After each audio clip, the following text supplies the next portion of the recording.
ये कैंचियां क्या मेरे पर काट डालेंगी, मैं परों से नहीं हौसलों से उठता हूँ।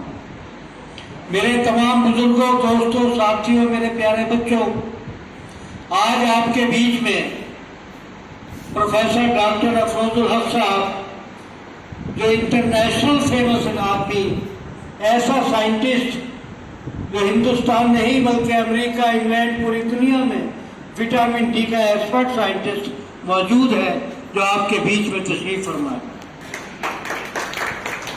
साजिया बेगम, साजिया साहिबा, जिन्होंने आपने जिसको हिम्मत दी, जिसने बुलडोजर के सामने अपनी जिंदगी गांव में लगा दी, और मैं इनको लेके जब कांग्रेस मुख्यालय पहुंचा तो वहां पर मैंने पीएल पूनिया से इनके सर पे हाथ रखाया, और इंशाल्लाह ये आने वाली काउंसिलर आपके इलाके की बनेगी। डॉक्टर रीमा ईरानी, अल्हम्दुलिल्लाह यहाँ तो आ जाए हैं, लेकिन अक्सर मैं ये इतना काम करती, मैं आपको बता नहीं सकता। मुजफ्फरनगर, मेरठ, सरदला, मवाना, बिजनौर, तमाम जगह बेचारी गरीबों को पुराने कपड़े, नए कपड़े लेकर के तमाम घरों से इकट्ठे करके बांटती रहती है। असल खल की खिदमत करती है डॉक्टर रीमा ईरानी। और आपने एक मेरे बेटे की तकरीर सुनी। खून का रिश्ता सिर्फ रिश्ता नहीं होता, रिश्ता एहसास का होता है। मेरा बेटा मोहम्मद अहमद, जो मैंने आपसे कहा था कि अरबी बोलेगा तो ऐसी बोलेगा, इंग्लिश बोलेगा तो ऐसी बोलेगा, और अल्हम्दुलिल्लाह कुरान शरीफ की वो आयत अल्हम्दुलिल्लाह रब्बिल आलमीन, अल्लाह तो पूरे आलम का रब है, यही पैगाम देना है, यही पैगाम मेरे नबी सल्लल्लाहु अलैहि वसल्लम ने दिया। और साबित हुआ है हमको खुदा के कलाम से, आबाद दो जहां है मोहम्मद के नाम से, उनकी पैगंबरी पे हमें नाज क्यों ना हो, ना खुश नहीं है खैर भी उनके कलाम से। असल मायनों में मैं आपसे जो बात कर रहा हूं, मैं देख रहा हूं तमाम एनजीओ के ट्रस्ट के मालिक बैठे हैं, जिनके साथ हजारों हजारों आदमी जुड़े हुए हैं। आप एक काम करना शुरू कर दें कि रास्ते में जो कूड़ा मिले उसको उठाना शुरू कर दो। आप बच्चों को सिगरेट पीने की पाबंदी लगानी शुरू कर दो, प्यार मोहब्बत के साथ। शराब पीने पर पाबंदी लगाओ, प्यार मोहब्बत के साथ। नशे की आदत छुड़ाओ लोगों की, किसी भी मजहब मिल्लत का हो। मैं कुरान शरीफ की एक आयत पढ़ रहा हूं, मैं मौत पे हाफिज नहीं हूं। कुंतुम खैरा उम्मतिन, तुम बहुत बेहतरीन उम्मत में से हो। मुसलमान नहीं, पूरी दुनिया, पूरे आलम के इंसान बहुत बेहतरीन उम्मत में से है। चाहे वो हिंदू हो, चाहे मुसलमान हो, चाहे सिख हो, चाहे ईसाई हो, किसी भी कौम के हो, चाहे वो नास्तिक हो, वो सारे कुंतुम खैरा उम्मतिन, तो बहुत बेहतरीन उम्मत में से हैं। आपके जिम्मे काम क्या है? उखरिजत लिन्नास तअमरूना बिल मारूफ व तनहौना अनिल मुनकर व तु'मिनूना बिल्लाह। नेकियों का हुक्म करते रहो, बुराइयों से रोकते रहो, खुद भी रोको, दूसरों को भी रोको, मैं तुम्हें नबियों वाले मर्तबे दूंगा। ये कुरान कह गया भाई। तो आप मुझे बताओ, अगर आपने रोजाना दिन में अपने घरों में, अपने पड़ोस में ये बात फैलानी शुरू कर दी कि भाई एक पौधा लगा लो, ये पानी बचाओ, ये टंकी से खुला हुआ नाजायज पानी बह रहा है, इसको बंद करो, मोटर स्टार्ट कर देते हैं, पानी बहता रहता है। जब पानी नहीं होता तो आधी बाल्टी में भी नहा लेते हैं, वरना तो 8 बाल्टी में नहाते हो। अरे सोचा कभी आपने कि जो औरतें, बच्चे हमारे, मैं गया हूँ तमिलनाडु में, मैं गया हूँ गुजरात में, जहाँ क्या होता मालूम आपको कि पहले तो घर का बड़ा नहाएगा, फिर उस पानी से बच्चे नहाएंगे, फिर उस पानी को बचा के कपड़े धोए जाएंगे। ये मैंने अपनी आंखों से देखा। अल्लाह का शुक्र है आपके पास तो पानी बहुत है।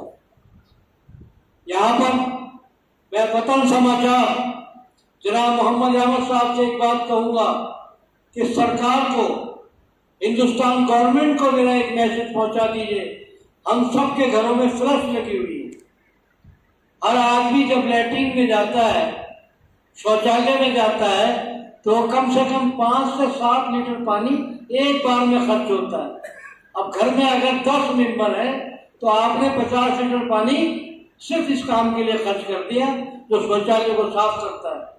क्यों ना हम टेक्नोलॉजी की बात कर रहे हो तो ऐसी टेक्नोलॉजी हो जो जहाज के अंदर आप लोगों ने सफर किया होगा तो उसमें एयर से जो है वो नीचे चला जाता है। तो हमारे घरों के अंदर भी जो फ्लश सिस्टम बने वो एयर के साथ, पानी की जरूरत ना पड़े, उससे हम लोग कर सकते हैं। यह सबसे जरूरी काम है। आइए पेड़ों की और दरख्तों की बात, तो ऑक्सीजन और कार्बन डाइऑक्साइड मैंने भी पढ़ा है। गैर मुस्लिम पीपल के पेड़ को पूछते हैं, वो इसलिए पूछते हैं कि वो ऑक्सीजन देता है, बहुत ज्यादा मात्रा में ऑक्सीजन देता है, और कोई मकसद नहीं है। लोग कहते हैं कि जी इसको भगवान कहते हैं, ऐसा नहीं है। जो इंसानियत के लिए अल्लाह ने चीजें बनाई, जड़ी बूटी बनाई, दरख्त बनाए। तो मैं एक बात कहना चाहता हूँ, आयुर्वेद के अंदर लिखा है 4 चीजों की जरूरत है इंसान को, आग, पानी, मिट्टी, हवा। ये 4 चीजें ही तुम्हारा जीवन है। अगर इन चारों चीजों नहीं होंगी तो आप जिंदा नहीं रह सकते दुनिया में। अब आप लगाओ, अगर आपने आग को खराब कर दिया तो अभी नहीं, मिट्टी को खराब कर दिया तब भी आपने, पानी को खराब कर दिया तब भी आपने, और हवा को खराब कर दिया आपने। 4 तत्व की बात कर रहा हूं मैं, जो पूरी दुनिया को जरूरत है। उसमें जो है वो पानी भी आता है, मिट्टी भी आती है, हवा भी आती है, आग भी आती है। अब पानी का जहां तक ताल्लुक है, अगर आप चाहते हैं, मैं एक बहुत लॉजिक की बात कर रहा हूं आपके साथ, खास करके मजहब इस्लाम में लोटे का कॉन्सेप्ट है, बाल्टी का कॉन्सेप्ट नहीं है वजू करने में। लोटा, और उसके अंदर जो है पानी कम इस्तेमाल होता है, लुटिया नहीं होती कि डालते रहो और धोते रहो। तो हम अपने घरों के अंदर लोटे सब रखते ही, वजू करने के लिए भी और लैट्रिन में जाने के लिए भी। तो लोटे का जो कॉन्सेप्ट है, तो ये तो हमारे इस्लाम में है, पानी को बचाइए। तो मेरा कहने का मकसद क्या है कि शरीयत को फॉलो करो।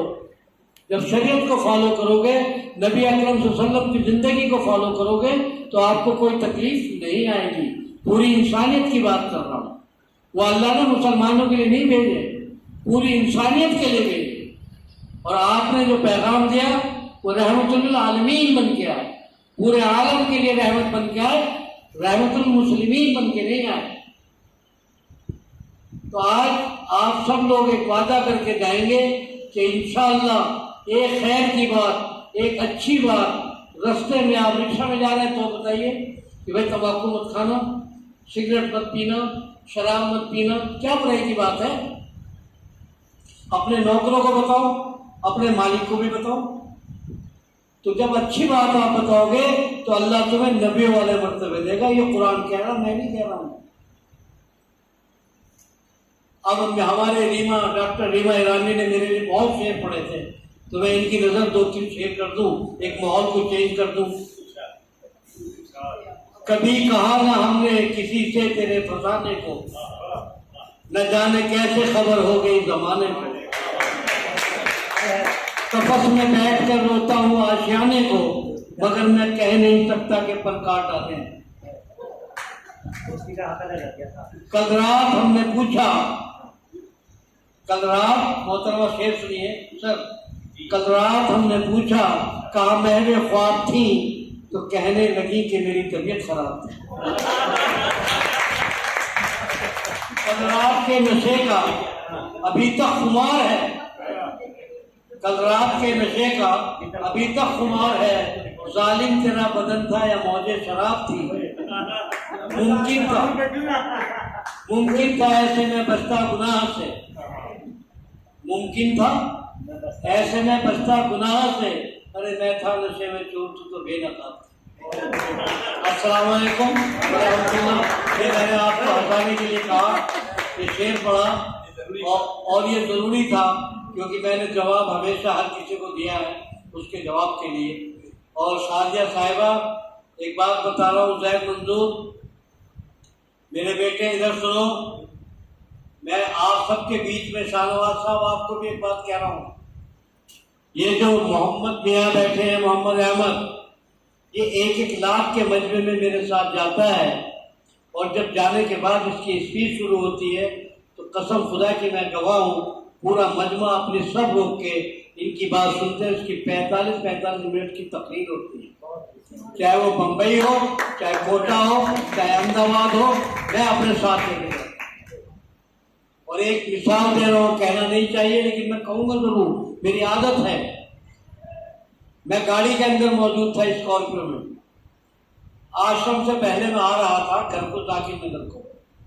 ये लड़का पैदल चल रहा था, इसके पैर में चप्पल थी, लगन थी, मैंने इसको बिठाया नहीं अपनी गाड़ी में, मैं इसके पीछे चलता रहा, इसकी एक्टिविटी देखता रहा।